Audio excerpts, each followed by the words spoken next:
situation. Of course, it's philosophical in a way, but still, I mean, we are people, right? So it's all about people. We can do something, right? So, and country can do something. So, what do you think? Faut répondre en français. Un petit peu. I'm not sure that all people speak French. Shall we? Someone can translate. Yeah, it's fine. Okay, if it's fine for you. Non, parce qu'en anglais, je perds des choses.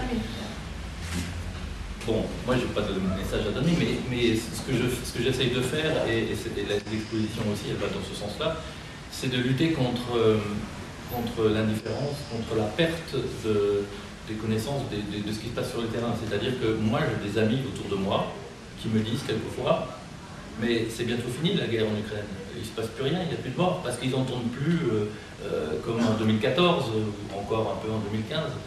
Donc les gens ont le sentiment que c'est en train soit d'être gelé, une guerre gelée, mais de toute façon d'aller vers quelque chose qui ne va plus bouger. Or, on voit que ça bouge, qu'il y a des morts, you said two dead people yesterday. Il y a des morts tous les jours, on vit dans des conditions effroyables, et c'est pas en 2014-2015, on est en 2017. Mais ça, ici, dans cette partie du monde, peut-être qu'inconsciemment, on voudrait que ce conflit disparaisse un peu, parce que c'est fatigant, un conflit qu'on ne comprend pas bien, et qui dure depuis 3 ans.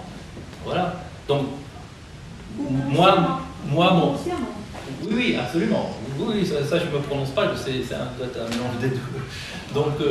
Donc moi, personnellement, c'est ça qui m'intéresse et c'est ça que j'essaye de contrer, c'est qu'on arrive à penser qu'il ne se passe plus rien.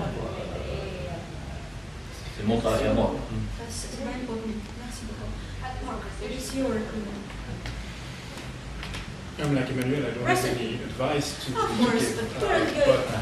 you know Ukraine. You can compare to other military situations in the world. Je peux peut-être juste compléter, il y a quelque chose de très très important, c'est les sanctions européennes et américaines. Le jour où l'opinion publique européenne pensera qu'il n'y a plus de guerre, les sanctions vont tomber et qui, vous savez, aura gagné. Donc, c'est déjà ce qui s'est passé en Hollande il y a 2 mois ou 3 mois, où quand il a fallu faire un vote, où finalement les Hollandais ne savaient même plus qu'il y avait une guerre. Là, bon.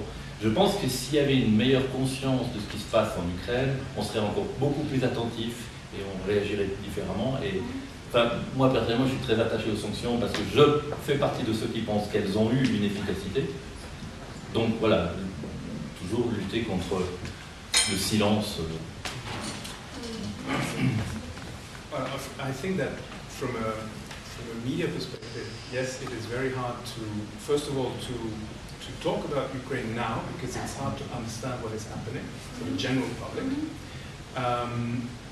And this is all within the framework of this huge game of chess between Russia on the one hand and the West on the other hand. So Ukraine seems to be one part of something much bigger that is going on right now. But if to speak only about Ukraine, I think that the one thing that Ukrainians, more specifically politicians and elected officials, should really try to focus on is reform.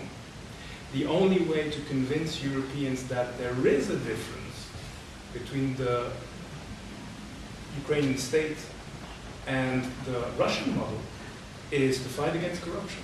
It's to reform public services. It's to actually to deliver on those promises that were made 3 years ago in this revolution.